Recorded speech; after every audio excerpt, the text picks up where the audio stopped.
What's up, everybody? You know what time it is. It's time to get real. It's your boy Tank. This is the I.B.C Gang channel. Here we talk about everything that's happening in the traditional markets as well as the crypto markets with a specific interest, but not so much anymore of what's happening within the Cosmos ecosystem. Guys, we're going to be changing things up for today's stream. We're going to be talking about Muggle World stuff. We're going to be talking about real estate. We're going to be talking about all kinds of stuff that I come from before crypto was even a thing. And we're gonna be talking to my really good friend, my really good buddy, David Valley, who is a very well experienced investor when it comes into real estate. Before I do that, you guys know I got to give a humongous channel sponsor shout out to Kajira.network. If you guys don't know about Kajira.network, you guys definitely should. Let me do them a favor real quick. Let me bring them up so you guys know. So you guys know, baby. This is Kajira.network. It's the blockchain for real yield, a decentralized ecosystem for protocols, builders, and Web3 users seeking sustainable fintech. You guys know what I'm trying to say, even though I can't say it sometimes. You guys know what the deal is. You guys got to go check them out. Kajira.network. Thank you guys for supporting the I.B.C Gang channel, me, myself, and what I do here, trying to bring content, trying to bring food for thought for you guys to digest in your investing and or trading career. Again, none of this is financial advice. It's just me giving you guys my 2 cents about what's happening out there in the world. And so with that being said, I'm going to bring in my friend David. David, what's up, man? How you doing, buddy? What's up, Matt? What's up? So what do we call you on here? We call you Matt. We call you Tank. I mean, like, Tank. I don't know. Tank. Tank. It's the same thing as I am on the mats, dude. All Everybody right. calls me Tank. What's up, Tank, man? If you guys don't know, a little bit of a backstory. So David and I also we roll jujitsu. David is actually a member at the same gym that I train at, which is Gracie Baja here in Middle Tennessee. There's several of them, but I'm not going to dox ourselves fully, right? It's Gracie Baja here in Middle Tennessee. Figure it out, people. Figure it out if you want to. But we just got done rolling. What? Gosh, 2 hours ago, two something hours ago, and About two and if a you half. guys are doubting me, I'm telling you, everybody even calls me Tank on the mats. Everywhere I go, it's Tank. So I didn't even know your name for the longest time. I didn't even know what to call you. It was he just doesn't Tank. have a real name. He doesn't Outside have. of, outside of jiu-jitsu, they're like, who's Tank? I'm like, I don't even know his real name. Hey, trust. I promise you, it's more of a target than anything. Like when I say it to people, even white belts, especially visiting upper belts too. They come in, they're like, "Oh, what's your name?" I'm like, "Tank." They're like, "Oh, you're that guy, huh?" And I'm Yeah, like, dude, Matt Enforcer. yeah. I'm like, no, I'm not that guy. I wish I was, but I'm not that guy. I'm not that guy. All right, David. Let's actually let's just jump on into it, man. It's a very interesting time in the markets, like just in general, especially what just recently has transpired in the world. I mean, there's millions of things that are happening, but excuse me, I guess I'm disappearing. I look like a ghost. It's October. My background, I'm disappearing here. But there are a few things that are really interesting that's happening out there in the markets, like this conflict, with Israel happening. It's really turn the markets. I want to say it hasn't turned it on its head, but it's definitely given us now yet another thing to think about because it is going to directly affect the markets, whether in real estate, precious metals, stock market, crypto, or whatnot. No, a lot of people that watch this show are definitely crypto people, but we're going to be venturing out from crypto from here on out, guys. Still dabbling, but we are definitely going to be talking about a lot more things other than crypto going forward. Um, but let me just ask you, how are you seeing the overall markets right now? Like, what is your general opinion before we jump into like who you are and the backstory? Because a lot of people are shook right now. A lot of people are really worried. Yeah, definitely, man. I think there's a couple different ways to look at things. You can look at it from a macro level, from a micro level, and then you're investing off all different types of platforms, right? Like you just said it. There's cryptocurrency, right? There's real estate. There's precious metals. I mean, there's alternative investings like watches and cars, and as an investor, you want to be well versed in all different types of investing, right? Because you don't want to probably in crypto as well. I'm not as familiar with crypto except for like a couple small cap coins, a couple of stuff like Bitcoin, but you want to be diversified, right? So you want to know what's affecting all the markets and what's going on, and then develop your investment strategy based upon what what you're comfortable with, and what's going on in the marketplace, Right, right? right. Is it are you with what's and your specialty and what you're doing, which is real estate, Yes. how are you looking at the markets right now with everything that's happening? Yeah, so just to kind of give you before we do like deep dive into the background, but just I'm primarily real estate. I would say that like 95% of my complete real estate or my portfolio of investing is in real estate. 5% would be like I would say 4% is in like privately held companies. And like I've done like I've dabbled in cryptocurrency. And to be honest with you, I've lost only real money that I've lost is in stock market and in cryptocurrency because I'm buying at the wrong time. I don't know what I'm doing and I haven't educated myself, right? Like I got into Bitcoin at the wrong time, right? And then I invested in a small cap fund at the wrong time. So I primarily just do long-term real estate investing. So, I think that the economy in itself is impacting all of the investment classifications and cycles, right? But right now, you're looking at like high interest rates, you're looking at inflation, you're looking at wars, there's an election coming up. So all of these micro things do affect the macro level of everything, right? Mm-hmm. But the thing about it is that if you know what you're doing and you surround yourself with the right people, there's always ways to make money in downturn markets, uptick markets, whatever you're doing, right? So for us in our group, especially in real estate, like for the past before COVID hit, there was a long run on interest rates which were very low. The Fed kept the interest rates very low, right? So a lot of people got into real estate, a lot of syndicators, a lot of debt was cheap. So people went out there and got a lot of different real estate, got a lot of debt out there, which is great. But some people kind of got caught when the feds, raised interest rates in 6 months, went through the roof, right? Mm-hmm. So it makes it a little bit harder to do real estate in the traditional way because of financing, because of how much interest or how expensive debt is right now, right? So, but for us and what we do, we're value add investors. So we are always looking for different types of investments that create value. And by creating value, it really doesn't matter what's going on in the macro and micro economics because we're always creating money, creating value, right? Right. So that's what I kind of see in the real estate market. I know that the stock market's kind of took a hit and the right time to buy is when they're low. And I know cryptocurrency kind of came down and it's kind of going back up again. So, I think the biggest thing is that with real estate and with anything, right, is you can't get spooked, right? When stuff starts to turn, you can't just go on a selling rampage at the wrong time. Right, right. It's really funny to kind of hit on a couple of things that we always talk about here on this channel is, as investors, the time that you want to actually be active or more active than not is actually when things are in a downturn traditionally, right? Like that's the mindset traditionally is you don't want to be buying at a premium. You don't want to be buying things when everybody else is buying, at super high, entry points or whatnot. You want to be buying when everybody else is fearful or they're running or selling at a steep discount or maybe at a loss, whatever it is. And so it's definitely the same message that, I've been saying here, whether we're talking about crypto or whether we're talking about traditional markets, we've been preaching that for a long time. And I love that you're saying, no matter what the market is, there's always opportunities because you're absolutely, absolutely correct. And we've been saying that for a long time as well to all of our viewers. You got to look for the opportunities that are out there, whether you're in an upturn or a downturn, because they're there. They're really there. And right now, it's funny because again, I've done a little bit both. We've talked about this several times, but more on the residential side of real estate for myself. I definitely had a very nice run over the past decade or two. I mean, it's been going on for like almost close to two decades, where rates were just like ridiculous. It's just ridiculous. You could borrow money at like next to nothing back then. And so my wife and I we made some pretty good moves. We're fortunate about things. We actually just recently bought one, but anyway, to go into that, I definitely I pivoted into crypto.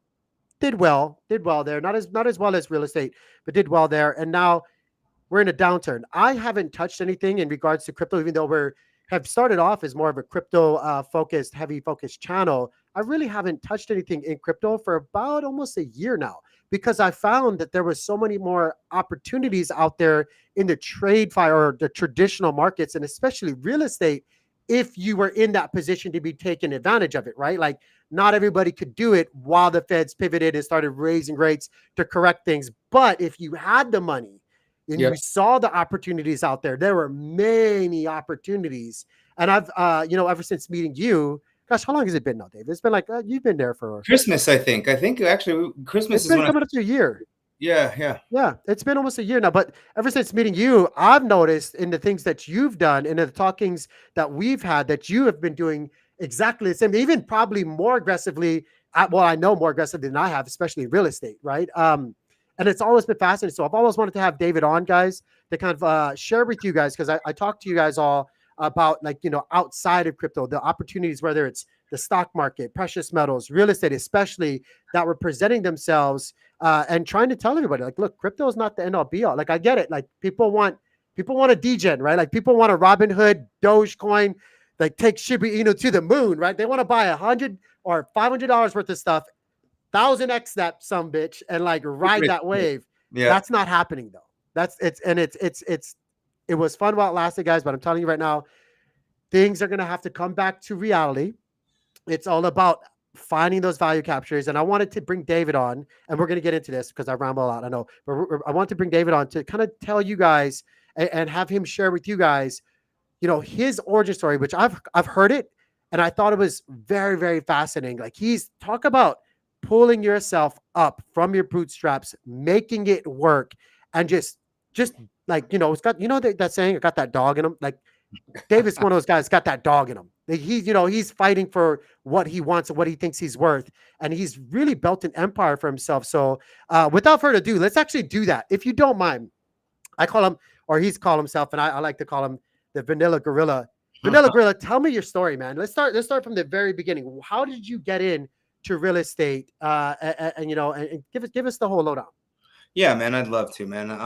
It's become a big passion of mine of like starting to give back and starting to throw the rope down to other people, shine the light, whatever you want to say, to really help people understand that financial freedom and stuff is not as far away from people as they think. And like you were just talking about, and I just want to briefly touch on it before we get into kind of my origin story and stuff. Is that you just said you're talking about money and spending your money and investing your money, but the thing is you don't even need money. You don't. This is what was fascinating. David told me this. Like, do this with opium, other people's money, right? You just need to spend the time to educate yourself, do self-development, and know that you're worth it. And the sky's the limit. The law of abundance. Like, there's so much out there for everybody. And when you start to understand these little things, like the laws of the universe and how you can do all of these things, like your life is going to change drastically. So, yeah, man, I'd love to give you just a little background on me, man.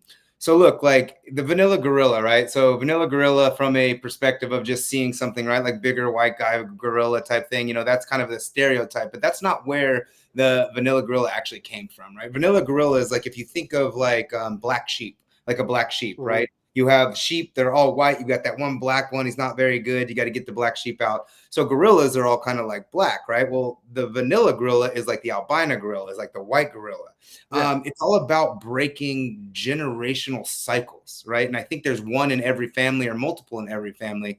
And to be honest with you, man, I come from a line of like killers, drug dealers, drug addicts, people been in and out of prison. Like I could have easily fallen on the wrong side of the track and been, for a lack of a better word, a degenerate, right? Yep. Like my whole family is that, right? And it's a generational thing that happens. It's trauma that continues to get passed down through DNA, how you're raised and all of that. But there are those people in their family that know that they're different. They know that they're meant for something better and they want to change. And there's that one, right? There's that one that'll change it. So that's kind of where the Vanilla Gorilla kind of came from, because I knew I was different. I knew that, like, I had a chip on my shoulder because of this, but I'm the first one in my family to graduate high school, let alone college. I built, acquired, and sold my first 3 companies, privately held companies, by the age of 26. I joined the corporate world. I became one of the top leading business development officers for a publicly traded 500 Inc. Commercial company. During COVID, I quit my corporate job, making high 6 figures, and went out and built my own real estate portfolio. We did over 1,000 units, $100 million of commercial real estate within 18 months. And I was managing $5 million of other people's money. Right. I love it. I love it. Chicken Tacos in the chat is saying OPM. That's catchy as hell. Yep. When you said it, I was like, yo, who's down with OPM? Yeah, you know me. Like, the we're gonna date ourselves right now, right? Who's down with OPM? Yeah, I am. I hope you are too, man. Exactly. and there was a shift, right? There's a shift in all of that because, like, yeah, we've got that thing, we're doing it, and you're becoming like that person that's going to change, not only your life, but you're going to build generational wealth.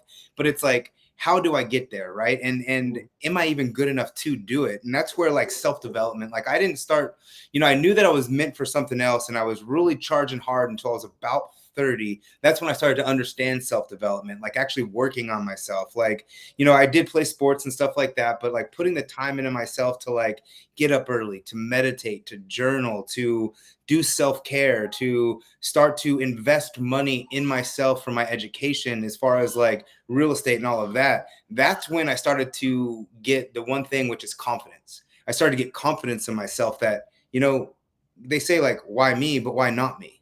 Right. Right. So Right. building this confidence got me to like, okay, look, you know what? I'm going to do this. So I started to research, right? Okay, how do people build generational wealth? Well, at the time, and again, I'm going to date myself again. This is before cryptocurrency, right? There was only like really three or four major ways to become like wealthy, right? There was real estate, right? There was the stock market, insurance, and then like starting your own company. Right. Mm-hmm. Well, in my early 20s, I did start my own companies. I was really big into the health and fitness. I opened up gyms, supplement companies, apparel companies. I did all of that. And that's a very unforgiving market. Like, it's very, very hard. As you know, it's a very, very hard to space in. I got lucky and sold one of my gyms and sold off one of my supplement companies. But like that, it wasn't going to get me to what I wanted, which was financial freedom. Right. And to be able to do that, I was like, okay, I want one of these things. What am I going to go? Let's do real estate. I had some real estate knowledge because of my corporate job, which I was doing, it was insurance, but for corporate property, commercial properties. Mm-hmm. So I had a little bit of it. So I was like, all right, I'm going to go all on this. I'm going to learn it. And I just started learning it. I just started going on, give me podcasts, give me books, give me whatever I could do. Every minute outside of my corporate job was spent educating myself on commercial real estate, to where I started to get comfortable enough to be able to say, hey, I can do this do it on my own. Right. So my investing career kind of started off with, had the 9 to 5, like a lot of people have, right?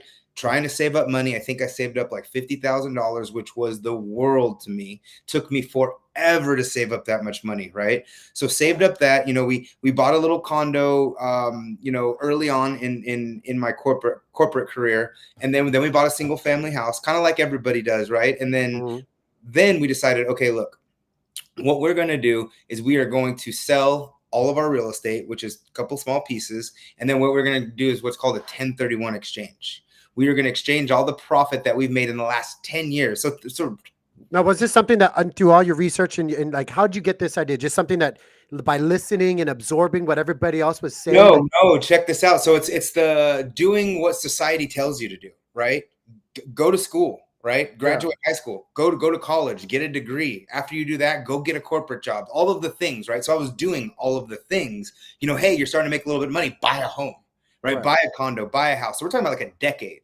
So it took me a decade to save up like $50,000 and to get a condo and a single family home, which, don't get me wrong, like, that was huge accomplishments to someone like me, right? To someone that has the same kind of background and stuff to me, to be the first person in my family to own a piece of real estate, a little condo. Was huge. It's funny because I like, we're listening to your story, and I want to stress to everybody that might be watching now or later after the live show, like, again, guys, I think that's what I meant by like, we're gonna have to come back to normalcy or like a reality check. 10 years of that's a huge accomplishment. You grinded it out, you graduated high school and college, you got a corporate job, and you bought property, which is the American dream, and then you were also able to save up $50,000, which is but it's a decade. Yeah. I think the problem is, and the reason why I'm stressing it is, I think, especially with cryptocurrency propelling this, right, and things like that, information technology has definitely advanced and made this a lot more. But like, it's definitely propelled it all forward. But like, cryptocurrency has gotten everybody into thinking like, I could change my life in a year. And you can. Some people can. They've definitely done that, right? Like, obviously, but it's not the norm. Most people, that doesn't happen. Did I lose you? No, I'm gonna listen. No, I'm attentively listening, because you're right. I'm about to tell you guys how to make $1 million in 12 months. There we go. But I was gonna say, you beat me to it. But I do want to stress it to you guys, though. You guys got to remember, for That's a really great accomplishment. Don't knock the hustle. Don't knock the grind. And I get it. Everybody's pissed off. Everybody's, the system is against you 9 times out of 10. Like, I get it. I'm not saying that it's not, but there is a lot of, there's a lot of weight to when you grind, and then when you build up that knowledge and when you learn that way, like David did. Like, I did the same thing, right? Like, I didn't just get here. A lot of people watch my shows and I say this stuff, and they see me buying $1 million condos and a beach house and this and that, or I'm buying precious metals and showing them. They're like, this motherfucker, like, okay, it's like, where'd he come from? He must have got this money, robbed the bank or something. Like, no, guys, this is like years and years and years of me and my wife just grinding it out and going through the suck, but making, we've made some dumb decisions, but we've made some really good decisions, thankfully, and we've just kept building. But anyway, I just want to kind of stress that, like, I'm glad you said it was the world to you. I'm sure going forward you're going to say, like, taking that 50K was probably like nerve-wracking as hell, but please continue on. I just want to stress that Oh, to a I lot of lost people. I lost $50,000. Oh my God. We're getting all of it. We're getting all. Look. There's the ups and the downs of everything, right? And there's like, but we can get in. We can get into all that. But yeah. Well, So what's up, Steven? I see Steven in the chat. What's up, man? Financial planning. Kibble financial planning in the house. Shout outs to you. Sorry. So Steven. You know he's in the house. That's yeah. Steve. That's yeah. Oh, Steven from Yeah, I do. We gotta get him on we gotta get him on the show too. Yeah, dude, I love that guy, man. But yeah, like, yeah, I think we're just hitting home the point, right? Of like, you got to start somewhere, Yeah. right? And but the thing also is, though, it doesn't have to take you 10 years. It just took me 10 years to finally figure out that I was worth it. It took me 10 years to start to understand that I needed to start investing in myself. It took me 10 years to figure out that there is something more to this than what these societal norms are, right? Because like we're saying, is like coming from nothing to something, the rag to riches, dude, like all you know is what society is telling you to be, right? Because they want you to pull yourself up from the bootstraps, but they want you to get stuck in the matrix. They want you to get stuck on the hamster wheel. Right. So I got on the I put myself on the hamster wheel because nobody else in my family would. I said, I ain't running on this freaking hamster wheel forever. I'm going to find out how to get off this hamster wheel, and I'm going to find out how to own all these other hamster wheels as well. So let's figure this out. Right. And being resourceful, because I had to be resourceful because of where I came from, I figured it out on my own. Like, I mean, if I could go back and tell myself something like 10 years ago, but when I started that, would be to start to understand that there are people out there like coaches and mentors and stuff like that. Like, I should have took that $50,000 instead of putting it in real estate. I should have put it in education, programs, coaches, and mentors, because it wouldn't have taken me 10 years to get where I was 10 years later. Yeah. I would have leveled up so much faster. But like, it takes you 10 years to be 10 years old. I wanted to grind it out. So going back to that and to tell everybody, like, okay, so we sold our real estate and we did what's called a 1031 exchange. So this is my first deal. Second deal. The second deal I want to tell you guys. So the first deal was a 7-unit. So we went from so we had a condo that we rented out. So we're starting to understand how to be a landlord and how to get, income from your property. We were living in the house. So what we did is we packaged those up and we sold them and we 1031'd it into a 7-unit apartment building. So that's where you have 7 units instead of 1, right? So we took the money, we went to a lender. You have a question? Yeah. What is it? Could you maybe better explain what a 1031 is? 1031 exchange. Yeah, I'd love to. So there's all of these different, like, for lack of better words, you can call them loopholes, but they're just advantages that the government gives you as a real estate investor. Right. So 1031 exchange, because it's all about taxes. So 1031 exchange is an exchange that you can do. So if you have a property that's classified as a investment property, to be an investment property, you have to rent it out for at least 12 months.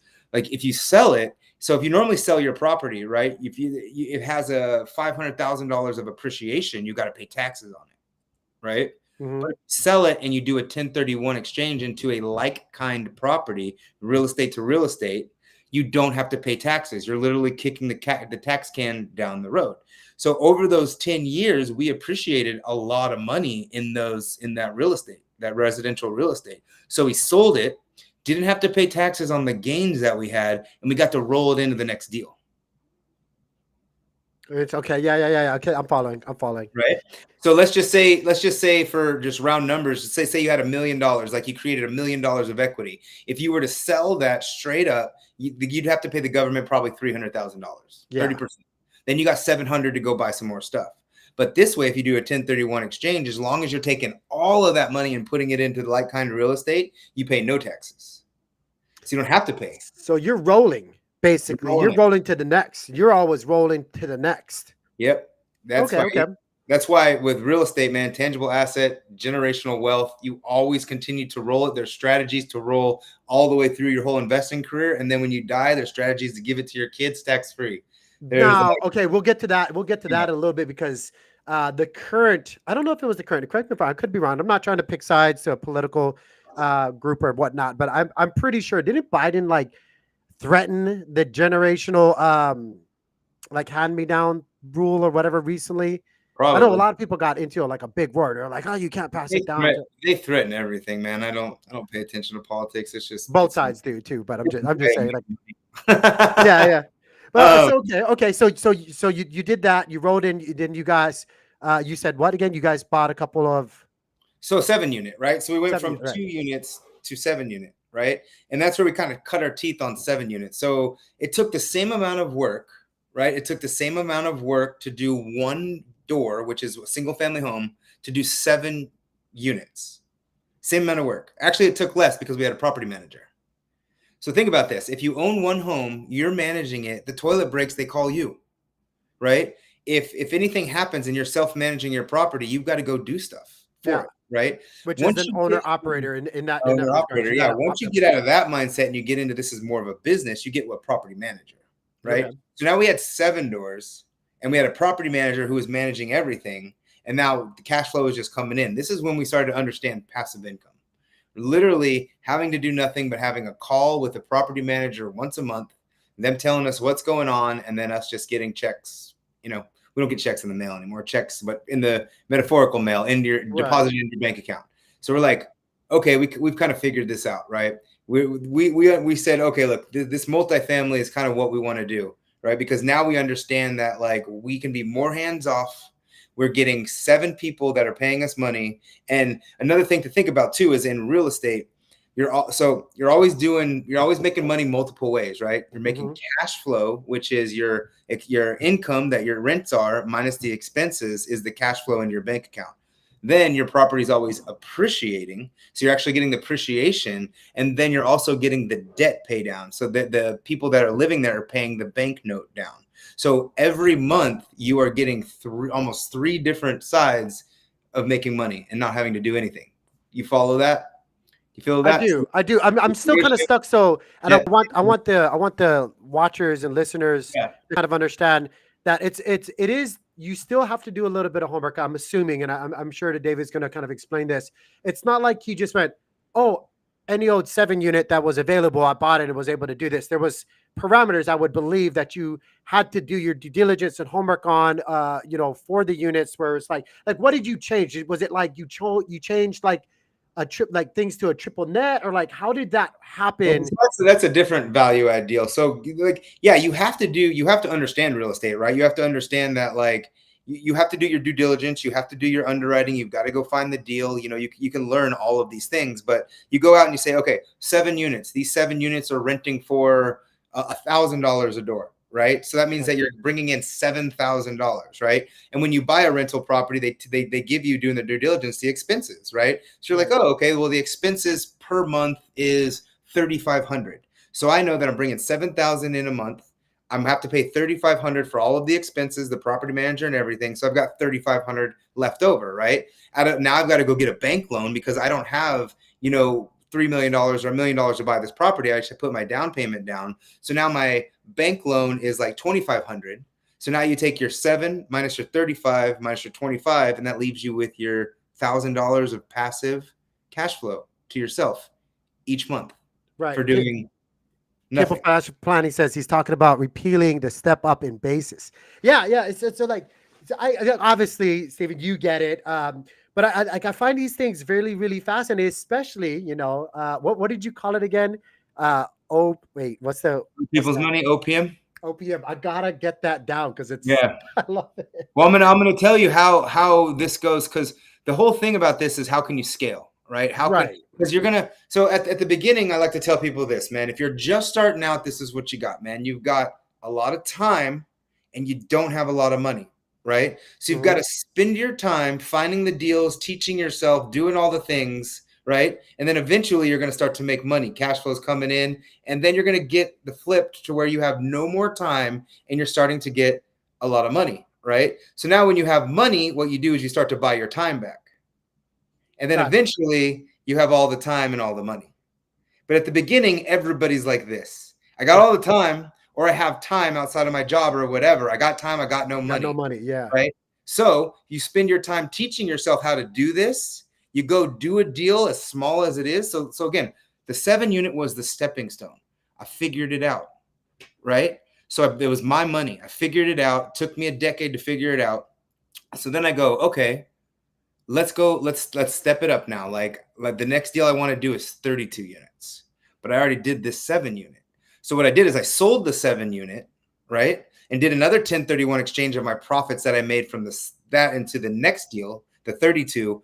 But then I tapped somebody and said, hey, you got some cash you want to throw in on this deal? Look at the 7 unit, look at all the money we made on it. I'm Right. doing this 32 unit over here. So an investor looks at the money that I made on the 7 unit and was like, wow, you did a really good job there. I'll give you a little bit of money. Let's see what you can do, right? So now we go to the 32 unit.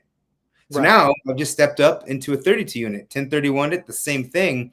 But this is where the light bulb went off, right? The 7 unit I bought was, I mean, look, there was a lot of bumps and bruises in that one. We did Sure. make a little bit of money, but I didn't make as much money as I thought. Like there was so much learning that came to that.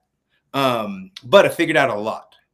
So basically, Which is great, by the way. Guys, again, a lot of times, this is what I was talking about with my wife and I.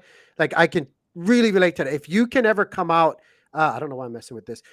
If you can ever come out in a situation where you're still profitable, what you've learned a lot that's going to benefit you going forward in your endeavors, that's a value capture that you also got hold of as well. Like, that's a lot, guys, especially if you can still do that while remaining profitable at the end, all of it, right?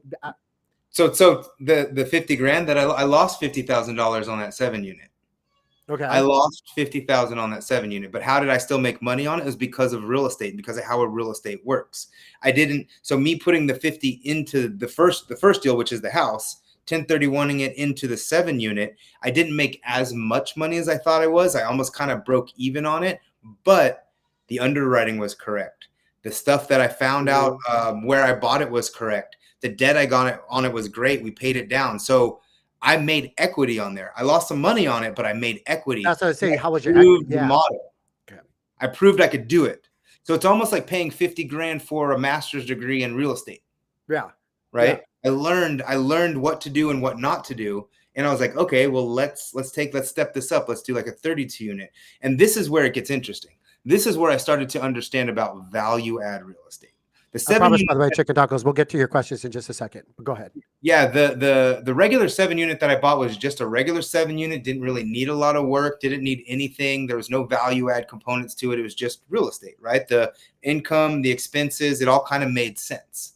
So then, as I was educating myself, I learned more about. So the 7 unit that I bought was actually in California, where I was living.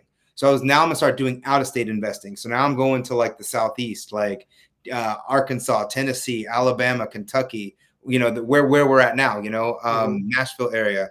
So I did the thing, found a 32 unit, but now I'm starting to understand more of value add real estate. So here's where I'm gonna show you guys right now how to make $1 million in 12 months. You ready? All right. So I'm sure value add, everybody is. Everybody, like our viewers just uptick. You right? tell me Who's right who now. wants to do that? So here's the thing, man. You have to find properties that need value, how to add value in real estate. Let's just talk about multifamily because it's the easiest. There's a bunch of different ways to do value add in all asset classes of commercial real estate. So just multifamily. If you can go find a multifamily unit, remember, which is 5+ units, doors, and you can figure out either two things. You either need to decrease the expenses by 25% or you need to increase the income by 25%. Well, how do you do that? Well, I'll tell you. So you go find units in tertiary markets. So remember, there's a primary market, is like Nashville, right? You got a secondary market, which is all the small towns kind of around Nashville. Then you've got the tertiary market, or the third market, which is the small towns outside of the small towns outside of Nashville, right? Those are where you're going to find the most value add, because there's these mom and pop owners who own these smaller like apartment complexes that haven't raised rent in 10 years. They Yeah. haven't done anything. So if you It's can like go, Columbia, Tennessee. yeah. So, Just, so, no, just, look, anybody from Columbia, Tennessee, I'm not.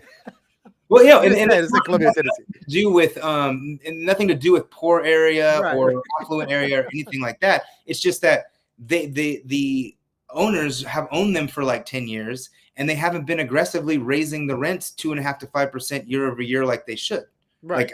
like, to go along with the times.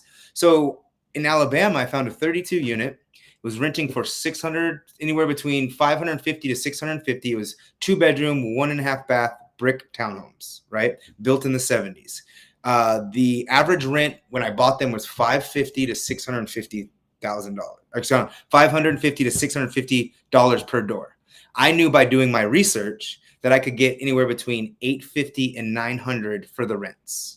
Right? You have to do a little bit of value add fix up, right? You got to put maybe new flooring or new paint or new Right. cabinets, just fix them up just a little bit. But I knew that there was that 25% discrepancy between them, right? So follow me on numbers here too, because I love numbers. So we bought it for $2.2 million, right? We didn't have $2.2 million in cash. We went and got a bank lender who allowed us to put 20% down. So we put 20% down, our money from the 7 unit plus the investor kicked in on some money. So we ended up putting that $440,000 down, right? We bought the 32 unit, and then from the cash flow, right, we fixed up the units. So what we did is we had 32 units. We raised all of the rents from 650 to 850, right? Half the people stayed, had no problem, just started paying more rent. Great. The other half were like, hey, this is a little bit too expensive for us. We're going to move out. We're like, okay, great. So from that cash flow, we went in and we fixed up those units that needed to be fixed up. And it cost us anywhere between $3,000 to $5,000 a door for either paint or appliances, or because again, 10 years, they haven't done any work to these at all. Right. Outside exteriors were perfect. So we got the other half up to about 850, right? So now everybody is renting at 850. So you see that? We took it from average of 600 to 850, and half of 32 is 16. So we probably only spent 75,000 of cash flow in the 12 months to refix them up. So again, no more cash out of our pocket. We went back to a lender, and the lender appraised it, and it's worth now 3.3 million. I So we just love took it it. from 2.2 million to 3.2 million. So we made a little over $1 million. Well, about $1 million, because you got to take out that rehab money. So we made $1 Right. million of equity in 1 year, right? And what that allowed us to do is refinance our original money back out. Here's another tip for you. On cash out refinances, you pay this much taxes. Yeah. Yeah. I Because know that. Steve is probably over here like, oh, my goodness. Steven and I have actually already met and had lunch, dude. He's Yeah, in. I'm sure you He's have. in. Hey, well, actually, again, guys, I'm telling you, this is why there's so many great individuals that I talk to on a daily basis, and that I know that have these nuggets of value. And this is the stuff that I've always been kind of preaching about to you guys on the stream. Gonna have Steven come up in here sometime soon. We can maybe like all get together. It'd be great to have him in here as well and kind of shoot the shit. But anyway, keep going, because I know, again, $1 million, guys, $1 million in a year. The thing is, yeah, we made $1 million of equity. That's the big, like, wow. Okay. But the second part that you have to understand is that we are allowed to refinance our original money back. Yeah. Right. So remember, let's take this all the way back. The house that we had, we 1031'd it into the 7 unit, had to take all the money we made and put it in it. Right. So let's go to the next one. The 7 unit, we had to 1031 it into the 32 unit, still getting no money. When we did the value add, now we got to refinance money. So the money from that single family went all the way through the wash and came back to us tax-free out of the 32 unit. Yeah, Steven said you never pay taxes on debt. Yep. And you share with me. I'm not gonna share it right now, but I'll tell you right now. Over the weekend, David sent me a personal message and screenshotted some stuff, some numbers to me, because he loves numbers. Blew my mind. I mean, I do well in my, it's funny because, I do my thing. dentistry with my wife. We own medical, and we own Airbnbs and residentials. We've done it in a different way, definitely in a different way. I'm fascinated beyond, because I'm telling you right now, the numbers that I saw, the proof is in the pudding. Blue, I made me an old fashioned. You showed it to me. I literally got up off the bed and went over there. I was like, I gotta go page my Well, wife. let's talk about it. Let's talk about it, right? So what you're talking about is you're talking about like not having to pay taxes ever again for the rest of your life, right? Yeah, All the yeah. income you make, you don't have to pay taxes. So Expand. there's something out there called cost segregation. So one thing that you have to understand is that in real estate, in commercial real estate, you have a depreciation schedule. It's 27 and a half years. They allow you to write off toilets, doorknobs, paint, like 27 and a half years. You get to, and in residential, you can do this as well, but you get a little bit of write-off every year. But what they have out there right now is called cost segregation, which is called bonus depreciation. You can pay an engineer to go out to your multifamily or to whatever commercial, or even your homes. You can do this on residential. They'll go out there and they'll do a full study on it. They'll say, hey, this many toilets, this many everything. And they'll say, over that 27 and a half years, you're going to get X amount depreciation. But now you can do a bonus depreciation where you can bonus a majority of it into year one. So we cost seg all of our properties. So what that means is that instead of getting, let's just give you numbers so you kind of understand this, 27,000 is how much you can write off for 27 years, right? So if you do that bonus depreciation, you can write off probably 20,000 in year one. So think if you had 5 properties, now you've got $100,000 of write-off. And here's the kicker. You don't have to use it in year 1, in year 2, it rolls over. Wait, I was going to say, wait. So is this per property? You can do it per property. Yep. Wow. So I'll give you a real life example. So hold that thought and let's move into how if you're familiar with hockey stick, how you're going along, you're going along, and holy shit, whoop, like Bitcoin. It takes off. So this is where real estate took a hockey stick turn for me, right? I figured it out. Light bulb went off. 32 units, made $1 million in 12 months, got all of the money back. I'm not doing anything else. Are you kidding me? I'm doing more of these. So what I did was, and so mind you, I still had my corporate job during all of this. So COVID hits. Oy. And I see an opportunity. Everybody else sees, oh man, I see an opportunity. I'm like, you know what? I'm going to call up my boss because they're furloughing a lot of people, office people getting going. There's nobody in the office space or anything. They're going to be firing a bunch of people. I know they're not firing me because I'm a top producer, but I'm going to call my boss and see if I can work something out. I called him and said, hey boss, like I know you're firing people. Can you fire me? I need you to fire me. And he's like, well, what do you mean? I was like, look, fire me. I'll keep my book of business with you. You can pay me as an independent contractor, but I want to go do real estate full time. But I have a book of business that I can keep with you. We can set something up to where you can still pay me, but I need to go be an independent contractor for real estate reasons. So I ended up doing it. And then I went out and I started using other people's money because now I've made $1 million in 12 months. If I came out to you, Tank, and I said, hey, man, I made $1 million in 12 months. Do you have any money laying around? I got another deal I'm about to do. Do you want to get in on this with me? Yeah. You're probably going to think about maybe potentially coming in with me on it, right? Yeah. So over the next 18 months, I did this over and over and over and over again, 1,000 units in 18 months. And I at my peak, I was about $5 million of other people's money. Guys, full disclosure, more than likely than not, he's going to be using my money. So I'm going to be other people's money, but I am going to get into deal. I literally have been waiting to close this deal on the condo in Nashville because you know how it is. Like you can't do anything crazy, stuff like that. But like, I'm not going to lie. I need to disclaim something though, guys, like complete disclosure. This is friends and family. This is joint venture. Like when you start to use other people's money, you are a fiduciary for them. You have to do a better job than you would do for yourself. Like when somebody invests, hold on a second. Everybody that's been watching my show, what have I been talking about fiduciary duties the past month? Y'all kiss my ass. This is why I love this guy. This is why I swear to God, people in crypto, y'all need to pay attention, act like professionals. All right. I'm sorry. The insider thing right there, David, you don't even know about it. I've been barking up so many trees about like that topic. Oh my God. Anyway, Yeah, go on. you just gotta understand, man. I mean, there's you know, Safe there space. are some legal things that you have to do if you do start to like take other people's money. If you're gonna do it like a syndication, if Mhm. you're gonna market. That's why like we're not syndicators. We're a little family office. We only work with friends and family. We do joint venture. We're all general partners. We all personally guarantee the debt. Like we're just a group of people that want to just do deals together, Bunch of right? winners.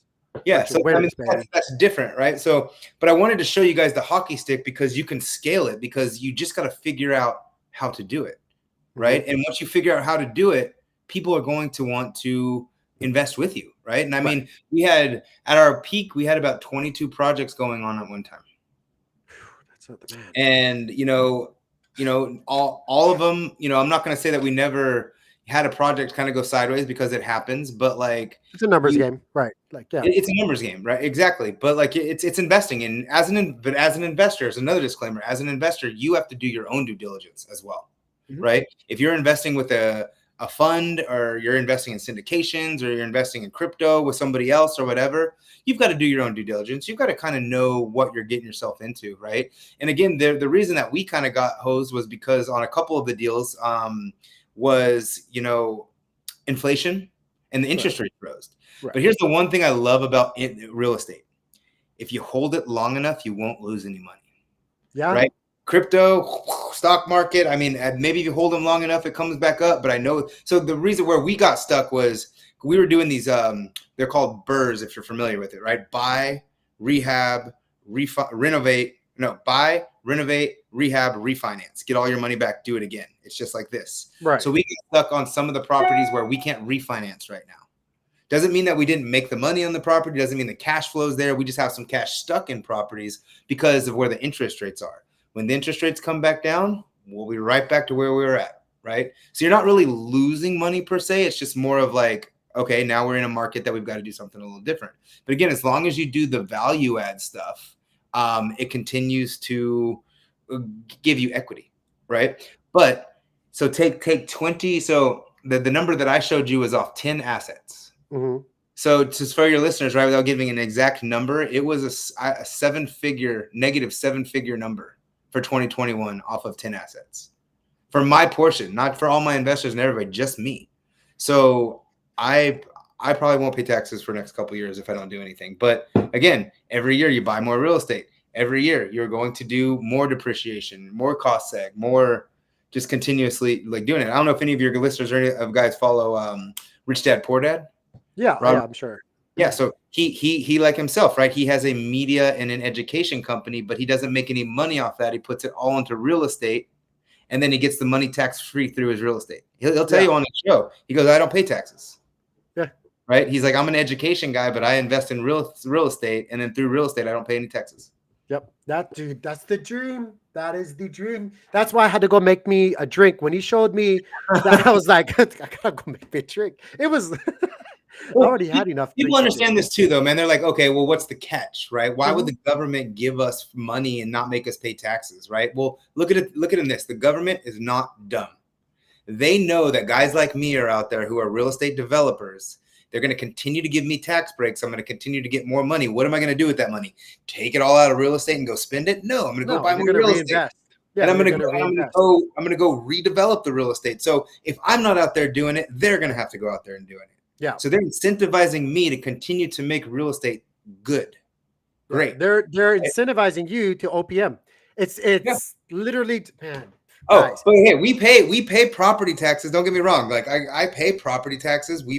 We pay taxes on all the stuff that we buy. So we pay our fair share of taxes, Yeah. right? We just don't pay income tax. Yeah, yeah, yeah. Which is, Yeah, I swear. Guys, let's go into a couple of we could go on, but for the sake, I want to keep this to an hour. We're already at 50 minutes. I could go Good. all day, man. I definitely could too, man. And we're definitely gonna be dude, if you're up for it, I would love to keep you coming back and talking to the people. I know you have your own like, I don't want to say your own brand, but you've been working uh on putting this information, this stuff out there. Because like you said earlier when we first started, right? Like Yeah. that's kind of what you do. And I would love to kind of get that out there to the people as much as possible because there's a lot of value in this stuff. And guys, there's a lot of opportunities out there. You just got to be hearing it. You just got to be aware of it. You just got to be seeing it. And if you know, it's didn't hard. get It's hard when into, you're not. the other classes of real estate. We didn't get into alternative asset class investing. No, We not didn't at get all. Yeah. into like there's so much that I've learned as being I'm an investor. People pigeonhole me in real estate. I'm not. I'm an investor. I Yeah. privately held companies. Like I've invested in everything. There's a way to do all of it, and there's a congruency to it if you do it the right way. Yeah. Yeah. So I want to bring you back. I want to talk about all those things. And I want to share more of your message. I really like your message vibes with me. It's basically the same message that I've had, but it's different when it hits from different people, right? Like it's when you get it from different angles and people like say it in different ways, sometimes it sticks a little bit better. So I love your message, man. I love what you've done. You know, I want to do business with you. I know a lot of other people might want to know more and get intrigued and learn from you. So I want to keep you coming back, man. I do want to go back to a couple of questions that some people had. I know Chicken Tacos asked, and again, you can put it in the chat because I know it's scrolled a little bit. What is it? Condos or homes? Which ones are better? Like in doing what you do?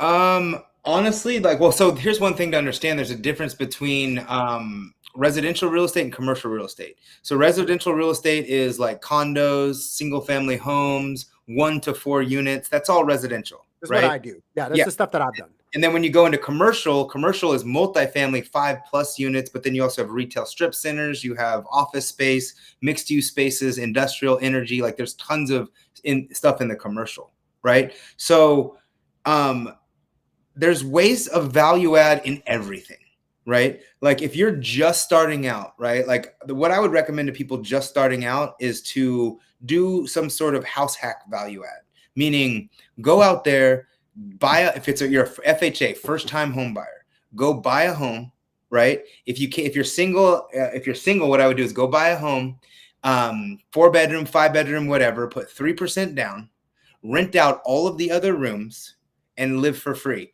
Not only do you live for free, but you're also paying down the debt each month using other people's money that are renting out the rooms. Yeah. And then also your house is appreciating. So you're getting into real estate with 3% down, and that's where you start off. And that's your nest egg to start. The second way I would do it is if you're married, go get a duplex, triplex, or a quadplex, right? 2, 3, or 4 doors. Do the same thing. Live in one, put 3% down because you could get an FHA on all of those. Put 3% down. Rent out the other 1, 2, or 3. Live in your own for free. Again, pay down the debt and ride. It's so funny though, and this is the whole conversation. We could go on build on this conversation. I think the generation or the yeah, but people, I think, man, I wish we had more time. What I want to say, and remind me the next time we're talking about this, because I think a big problem with the generation coming up now, and even some of like people our age and whatnot, they're so stuck on what they've been force fed as far as like the narrative and the dream and stuff like that. Like, not a lot of people are going to be willing to do that, right? Because they think, oh, if I'm buying a house, that's mine. I don't want to wake up to whoever that's right next door to me and share this space and all this other stuff. And same thing with like if you're single and then you have, gosh knows, sometimes like renting with your friends that might you pick these people, do your research, but like they don't want to share it with Bob or Tim that may or may not pay a rental time. Like this is the problem though, right? Like I think a lot of people don't want to go through that grind to make it work, but if they do, and if they are willing to do the due diligence, pick the right, and it's a numbers game. You're not going to pick some, there's going to be bad apples everywhere. Yeah. You got to, I have this saying because I'm Filipino. It's a Filipino thing, but it's, there's no glory without sacrifice. And that's in anything, right? There's no glory if you're not willing to sacrifice. And that in my earlier years of investing, really, like I remember that was my mantra. There's no glory without sacrifice. You got to be willing to sacrifice your comfort, your time, your money, whatever it is, in order to build this empire that you think you deserve. And if you think you deserve it, don't you think you like anybody, if you're asking other people to sacrifice, don't you think you need to sacrifice too? So like, man, that's like, I don't know. I want to build on that because that's again, we could go on and on and on the next one about kind of like maybe these principles. Cause I know you're a big guy about like routines. This is what you do in the morning. You keep people yourself. Don't see behind the scene. That's what I've been doing right now. Is like you're talking about building a brand. People don't see all the work that goes on a daily behind the scenes. Yeah. on a daily. It's about like, dude, discipline and, you know, the grind and sacrificing. And like, once you understand what financial freedom is, geographical freedom, all of these things. And once you understand that you are worth it and you can have these things, yeah, man, you're going to have to make some sacrifices, but that's part of the journey. Yeah, That's part because of there's the a whole practice behind that, right? Like, there's not just like this, oh, this like matrix, like Neo thing where it's like, oh, I unlocked this, I'm worth you it. can't just manifest it. You can't just be like, Yeah, I'm manifesting $1 million. Where is you it? got to reinforce it every single day with your attitude, with your projection, with your Yeah. habits, and what you're doing on a daily basis. And so I think let's bring you back, man. Let's talk about that more and more. And you know, while we talk about other things happening in the market, but I just, for the first one, I think this was a really, really good stream. I wanted to just show you guys there's different opportunities out there. There's many, many different ways to make money in these markets. And I've always been really fascinated with what David shared with me. And I wanted to share, you know, briefly his message. And now hopefully bring him back consistently more and more. If they take anything away from this, man, is why not them? That's right. Why not me? Why not me? Why not them? I mean, I don't know how much they know about your background stuff, but both of us come from similar nothingness. And like, Yeah. dude, why not them? They can, once they start to understand the law of abundance, it's so much is out there. And there are people that get jazzed off it. Like I get energy from like helping people. Yeah, I'm right? I'm ready to go back to training again, dude. I'm all amped up, man. I've already trained once. I'm gonna go to the kids class and then the adults class later on. I'm amped. Let's make this money, baby. I did, and again, I did see somebody as well. I don't know who it was, but they, you know, they posted a comment in there like, "What if you don't have any time? You don't have any money?" Like, I want to look. What would you say to somebody that says that? Oh, I would say quit making excuses. Because here's the thing: is you can always find some time. You can you know, like they say is, Do you think you can always find some money too? and you can find money. Yeah, but time is what you can find, and you can get up a little bit earlier. You can not go out to the bar. There are things that you can forego and get some of your time back. And like, you know, I would wake up at like 4 a.m. before my corporate job and like go do my discipline stuff, and I would work before my corporate job. And then at night, I would do it at night too, because I would sacrifice, right? But the thing is you don't have to do that forever. Like I do, I sleep 8, 9, sometimes 10 hours a day now, and it's beautiful. I love my sleep, and I'm still making tons of progress. But you have to find and you have to be able to do it. But there is time, there is money. I mean, I tell people all the time, I'm like, look, man, if you like, I tell people, DM me, let's talk about it. You find a deal, bring me the deal. Yeah. Right? You want to go out there, you want to say that you don't have any money, go find a deal and bring me the deal. I'll invest with you if it's a good deal, right? Yeah. I got money. There's people, dude, there's more money out there than there are deals. There is. Yep. Even in this downturn, I definitely agree with that. I mean, just even if you understand the tax benefits and you go to a high net worth individual who earns a lot of money, they don't understand the nuances of the tax of implications for real estate. You show them how much they're not going to have to pay on their taxes. They're going to be like, do I give the money to Uncle Sam or do I give it to you? Well, shit, I give it to you. That's you're speaking about me, guys. Like, I saw that tax thing. I was like, oh, okay, let's do. But I mean, but again, the proof's in the pudding. That's why I showed a couple of people my W-2s from not my W-2s, but my tax returns from 2021. Is like, look, man, I just don't talk about it. Like, this is legit. Look at that number. Yeah. Right. The numbers speak volumes. And that's only probably 20 to 25% of the whole pie that got distributed to everybody there. Guys, we're running out of time. Dave, I really do appreciate you, man. If you're up for it, I'd love to bring you back on a regular basis. Yeah, let's show people that there's opportunities out there, man. Let's educate people if you're up for it. Yeah, one at a time, man. I'm down. Let's do it. Well, thank you guys for joining us. David, thank you again for being our guest. We're going to get out of here, guys. Don't forget, like the video, subscribe. It costs you absolutely nothing. Dave, do you actually have any socials that you like to share? Yeah, you guys, I'd love, come follow me. I think on the Real David Valley on Instagram. Come find me on Facebook at David Valley. I'm posting content, you know, about real estate, but also about like mindset, you know, fitness, health, everything, what it takes to actually, you know, do all of that. So yeah, come follow me. And like, what I would say is that there is a law of reciprocity. if you do go like these videos, share these videos, get this information in front of other people too, it's going to come back to you as well. I mean, like, I don't really ask anything of anybody but to share what we're doing, because we do just want to help as many people as we can become financially free, because the only way we're really going to change the world is if everybody is financially free, because everybody's out there doing a job they probably don't love. There's something that they're better. There's a higher thing that they're meant to be doing, but they can't do it because they're not financially free. If we can get some people to be financially free where they don't have to worry about it and they can actually go be creative and explore and help change, like, that's how we're going to do it from within. Yep, absolutely agree. And side note, guys, by the way, if you guys follow David on Instagram, you might actually see a video of him tapping me out every once in a while because he shares those things. Anyway. Anyway, I'm gonna get out of here, David. You have a good afternoon, buddy. I'll see you. You going to training tomorrow? Yep, we'll be there tomorrow. Awesome sauce. All right, guys. I'll see you guys later. Peace.